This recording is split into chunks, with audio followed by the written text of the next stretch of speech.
menganggap suatu yang buruk. Tetapi kita harus ingat bahwa batuk ini memang diciptakan sebagai suatu mekanisme pertahanan pada saluran napas.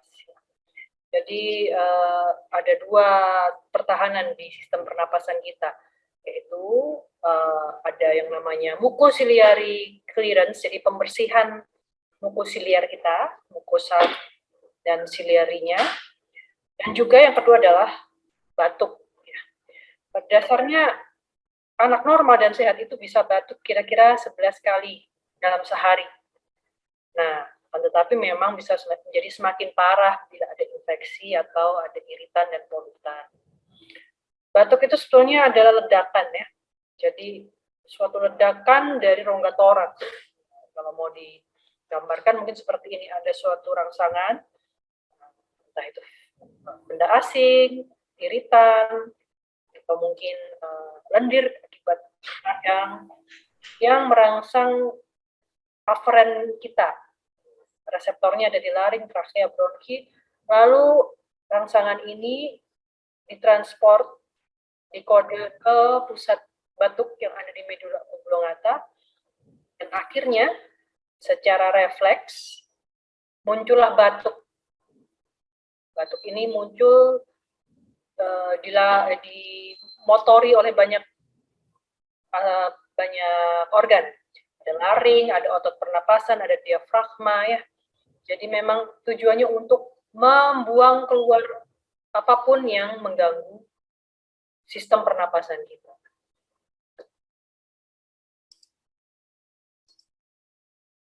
Pada umumnya, batuk pada anak itu bermacam-macam penyebabnya.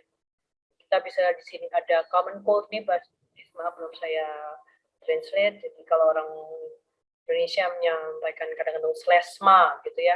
Zaman COVID itu banyak sekali poster-poster. Bedakan slesma, flu, COVID, tapi ya sebetulnya tidak benar-benar bisa dibedakan ya.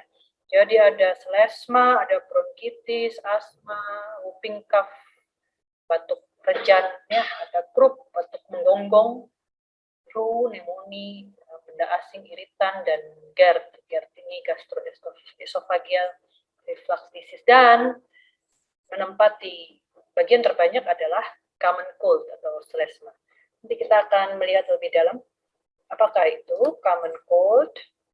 Nah, sedangkan untuk batuk sendiri bisa diklasifikasikan menjadi beberapa kelompok menurut lama batuk, menurut penyakit yang mendasari, dan menurut kualitas batuk. Selama batuk akut itu kurang dari 2 minggu.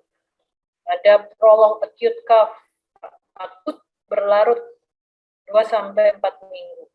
Beberapa literatur masih menyebutkan 3 minggu itu masih termasuk akut ya. Lebih dari 4 minggu disebut sebagai batuk kronik. Demikian juga dengan penyakit yang mendasari, ada yang spesifik, non spesifik. Kualitas batuk juga ada batuk produktif, batuk kering, batuk klasik. Apapun itu kita harus selalu juga memang melihat karakteristik dari batuk itu ya. Ini menolong kita untuk meraba kemungkinan penyebab daripada batuk itu. Bila dia kering, kemungkinan besar itu memang suatu inflamasi di saluran napas. Tapi bisa juga katanya di luar saluran napas seperti otitis atau bahkan mungkin GERD seperti tadi sudah kita lihat, gastroesophageal reflux. Jadi akibat asam lambung yang naik lalu mengiritasi area napas, saluran napas, padahal itu ada di saluran cerna ya. Ada batuk berdahak, itu akibat sekresi yang berlebihan dari mukosiliar. Biasanya memang adalah merupakan suatu akibat penyakit, bisa bronkitis, bisa pneumonia, bisa asma ya, atau yang khas paroksismal atau whooping atau rejan, jadi pertussis. Pertussis itu khas sekali ya. Bila kita semua beruntung bisa melihat satu saja pasien pertussis, kita tidak akan lupa. Jadi batuknya itu berturut-turut, bisa 1 menit tidak berhenti, dan diakhiri dengan suatu tarikan napas yang dalam, lalu muntah, atau kadang-kadang sambil batuk dia menjadi biru, atau berhenti bernapas. Ini adalah batuk pertusis. Sedangkan menurut intensitasnya, batuk itu juga bermacam-macam karakteristiknya. Yang kita kenal ini ada yang semakin lama semakin berkurang, semakin membaik. Ya. Ada yang membaik dalam waktu 2 minggu, tapi ada juga yang 4 minggu baru membaik, sudah hampir masuk batuk kronik, gitu ya.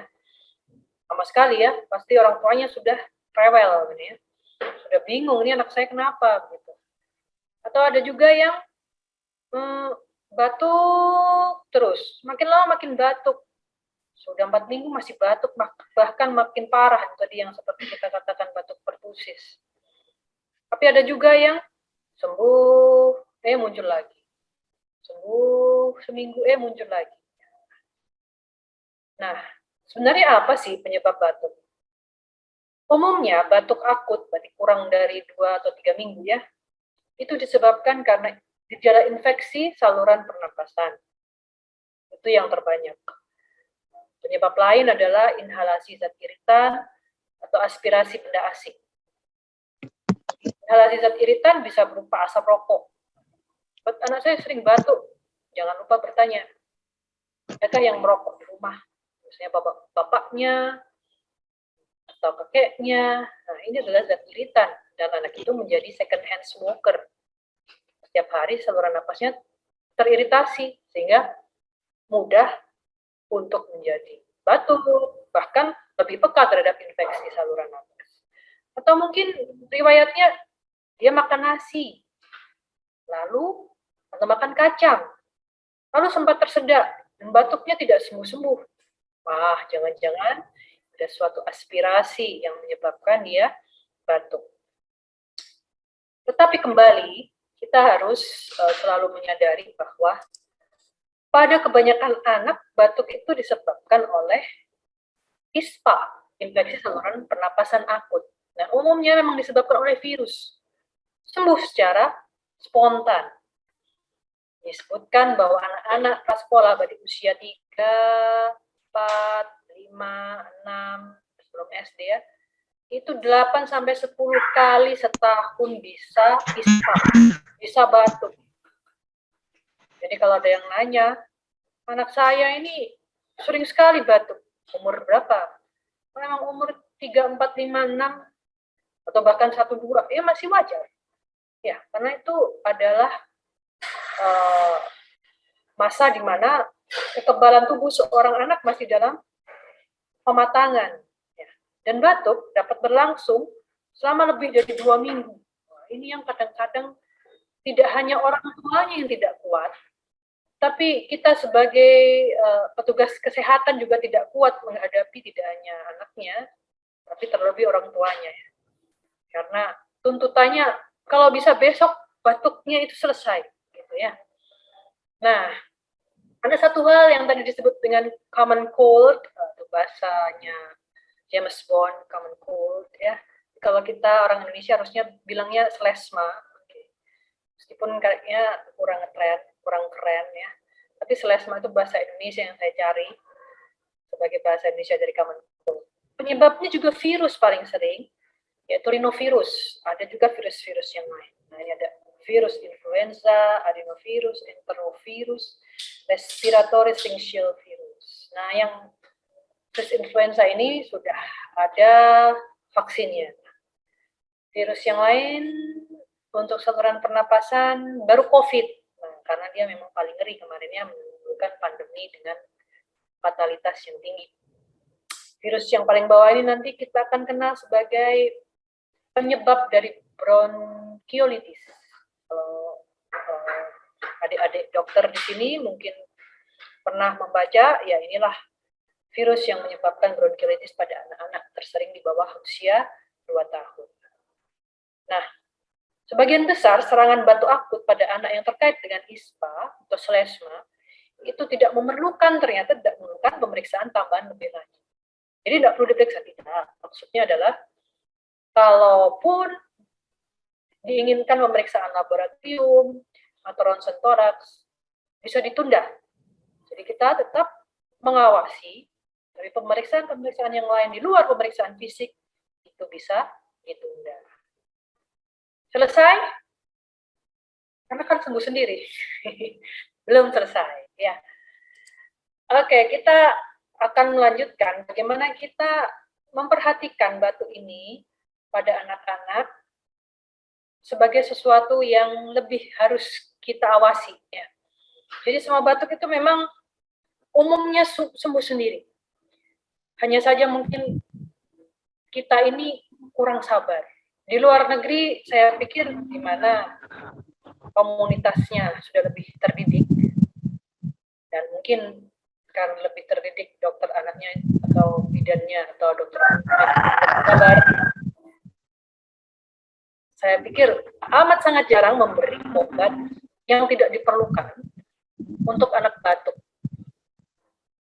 Nah, jadi pada anak batuk apa saja yang harus menjadi perhatian khusus kita?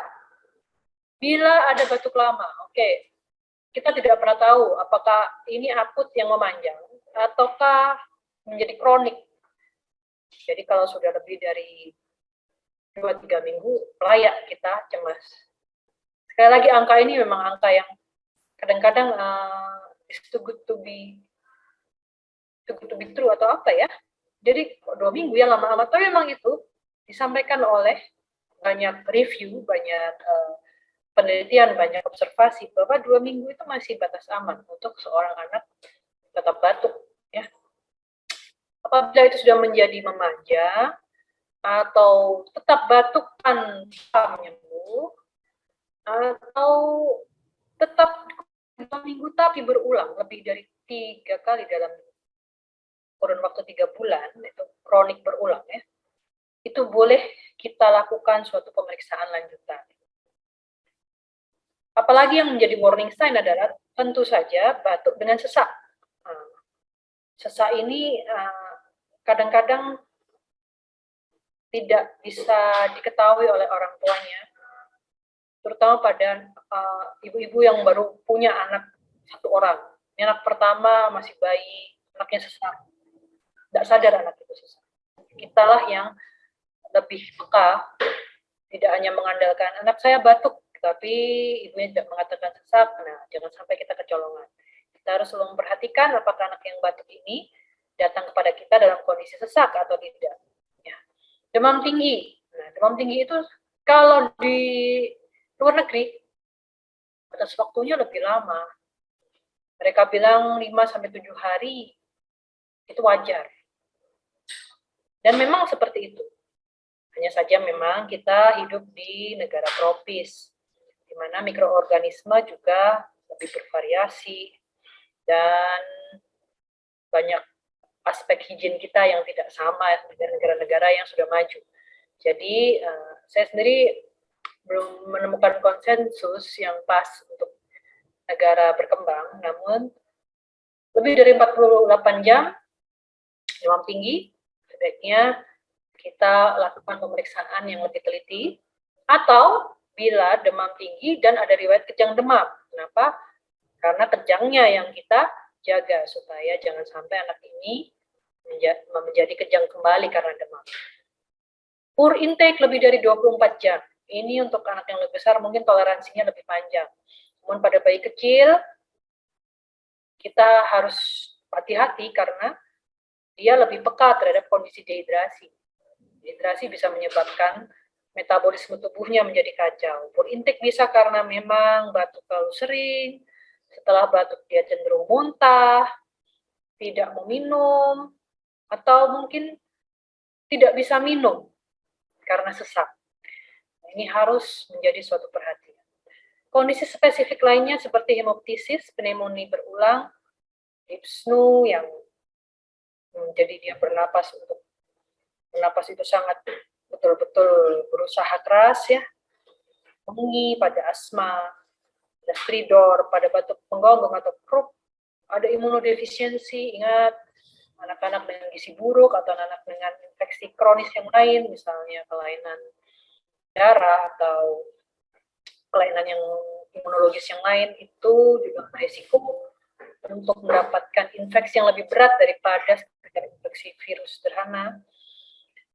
Atau anak-anak dengan kelainan jantung, anak-anak dengan kelainan jantung ini biasanya memiliki juga sistem imun yang buruk, pertumbuhan yang buruk. Nah, ini menjadi suatu perhatian yang lebih.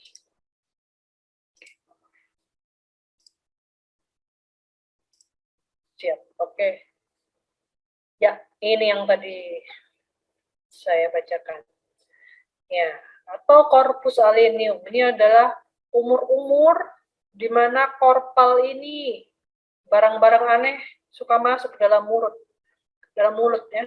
Meskipun pada bayi bisa saja ke masa sekolah. Tapi ini ada usia di mana eksplorasi oral itu bermacam-macam, mulai dari jarum, koin, tutup botol, kacang. Nah, ini bisa menyebabkan batuk kronik, terutama kalau kronik berarti yang kecil-kecil, kacang, biji-bijian. Itu kenapa tidak disarankan untuk memberikan tekstur yang terlalu kasar pada anak-anak yang baru belajar makan.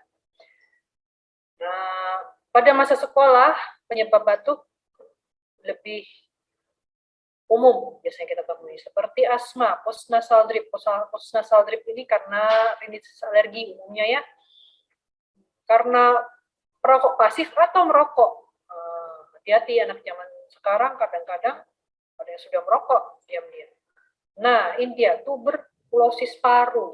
Di sini ditempatkan pada bagian penyebab batuk yang paling sering di masa sekolah. Apakah tidak mungkin tuberkulosis terjadi di masa bayi dan anak prasekolah? Mungkin, tapi sangat jarang. Kenapa? Karena bayi dan anak prasekolah itu adalah penerima pasif, jadi mereka tertular umumnya kalaupun mereka sakit TB. Tapi amat jarang, apalagi bila di sekitarnya tidak ada yang menderita TB. Dan harus kita tahu bahwa TB pada anak, gejala utamanya bukan batuk, tapi adalah demam lama dan biasanya penurunan berat badan ya. Dan yang terakhir adalah meskipun sangat jarang pernah dilaporkan ada batuk psikogenik, jadi batuk yang karena kebiasaan, habit, atau karena efek cemas pada anak-anak. Ya. Bapak-bapak atau ibu-ibu berdaham biasanya beda sebabnya ya. Kalau suami mulai terlambat memberi uang belanja, ibu biasanya sudah berdaham-daham. Beda pula dengan bapak-bapak. Kalau istri menghabiskan uang belanja terlalu banyak, mulai bapak berdaham-daham. Ya. Tapi ini pada anak-anak lain lagi sebabnya. Batuk kronik mengganggu kualitas hidup anak dan orang tua. Itulah kenapa sebenarnya saya mengangkat topik ini, karena kualitas hidup anak dan orang tua ini adalah suatu yang penting juga, meskipun tidak semua batuk harus kita tanggapi secara berlebihan. Ini adalah batuk kronik berulang. Umumnya seperti sudah kita tadi adalah alergi ya, responsif. Jadi alergi ini umumnya tidak demam atau demam jarang. Kalaupun demam tidak terlalu tinggi. Ya. Dan gejalanya itu muncul seperti bersin, pilek, gatal hidung, batuk itu di malam dan pagi hari. Siang sembuh. Ada variabilitas. Maksudnya yang tingkat kekambuhannya itu ada, tapi beda-beda tingkat sakit. Reversibilitas, sembuh, nanti sembuh sendiri. Umumnya sembuh sendiri pun kalau tidak diobati. Tapi sembuh lagi. Jadi sembuh lagi. Sembuh lagi. Sembuh lagi. Dan hiperreaktivitas terhadap apapun yang membuatnya sensitif. Jadi juga ada riwayat alergi keluarga dan ada manifestasi lain selain pada saluran nafas. Misalnya gatal, kulit, atau makan sesuatu menjadi gatal juga, atau mencret gitu ya. Pada infeksi umumnya ada demam. Nah, jarang infeksi yang tidak memunculkan demam. Kecuali pada anak-anak yang memang imunokompromis ya. Jadi anak-anak dengan gizi buruk atau anak-anak yang terinfeksi HIV kadang-kadang memang tidak nyata demam meskipun dia menderita infeksi. infeksi ini biasanya harus ada sumber penularan, apalagi anak-anak. Dia jarang gaul, dia nggak ikut arisan seperti ibunya, nggak pergi ke kantor seperti ayahnya. Berarti ya mungkin dia ditularin ya. Jadi memang kalau dia sudah sekolah, itu memang sudah mulai terpapar dengan sumber penularan yang lain. Ada gangguan pertumbuhan bila memang kronik berulang karena infeksi. Biasanya berat badan susah naik atau bahkan turun. Nah, dan kalau kita dengar dari pemeriksaan fisik atau kita lihat dari foto ronsen, itu akan tampak suatu kelainan parenkim paru. Hanya adalah penyebab yang lain.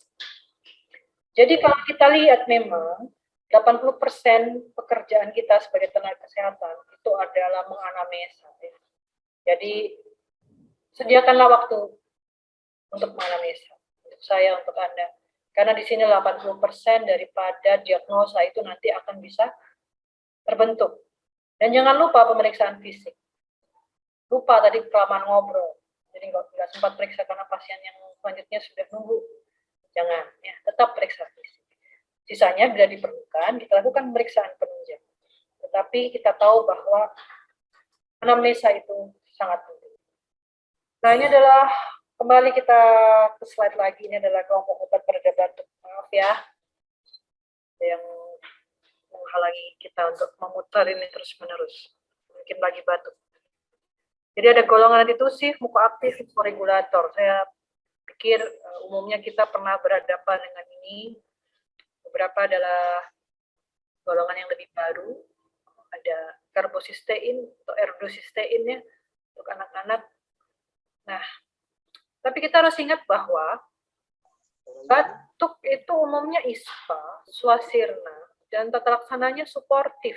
Dalam arti minum banyak air itu adalah suatu advice yang harus kita sampaikan karena memang itu memiliki efek yang baik untuk mengencarkan dahak juga dengan minum yang banyak, dengan anak dehidrasi, kondisi imunnya lebih terjaga, intake cukup, ya, cairan bukan hanya air, harus ada kalori, nutrisi yang baik, istirahat yang cukup. Ya, jadi pada umumnya kita harus bertanya pada diri kita sendiri, apakah Anda dan saya sebagai petugas kesehatan melakukan cukup anamnesa, cukup edukasi, dan sesuai medikasi.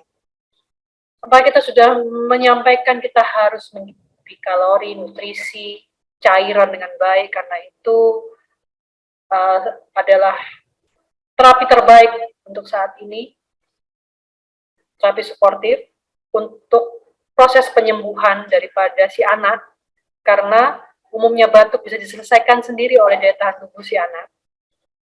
Boleh terapi simptomatik, tetapi harus tepat sasaran dan tidak berlebihan. Menghindari over-the-counter drug, jadi obat-obat yang beragam dalam satu kemasan, itu sebaiknya kita hindari.